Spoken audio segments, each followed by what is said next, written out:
তো হ্যালো বন্ধুরা, সবাই কেমন আছো? আশা করি ভালো আছো। তো আমাদের এখানে কালকে রাতে এত ঝড় হয়েছে, দেখো ছাদে বেলি ফুল গাছটা মেয়েটা রেখে গেছিলো, একটা পাতা নেই, গাছ ভর্তি ফুল ছিল, তো সব ফুল নষ্ট হয়ে গিয়ে একটা পাতা নেই। দেখো এই গাছটারও কি অবস্থা, দুমড়ে মুচড়ে একদম নষ্ট হয়ে গেছে গাছটা।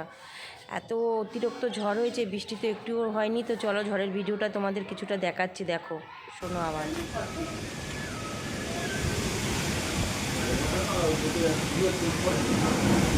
আমার মেয়েটা রাতেরবেলা তুলেছে, কারেন্ট ছিল না, ওই ভিডিওটা তুলেছে, দেখো তোমাদের দেখাচ্ছি। এত ঘরের যে জানলায় গাছগুলো গাছটা সকালবেলা উঠে দেখছি তো পাতা মাথা কিচ্ছু নেই, সব পাতা চলে গেছে, অতিরিক্ত ঝড় হয়েছে। দেখো এত ঝড় হয়েছে, এই পাতা দেখছো, সকালে উঠে দেখছি না, এই গাছ ফাঁকা পুরো পাতা, সব পাতা নষ্ট হয়ে গেছে। ভিডিওটা ভালো লাগলে লাইক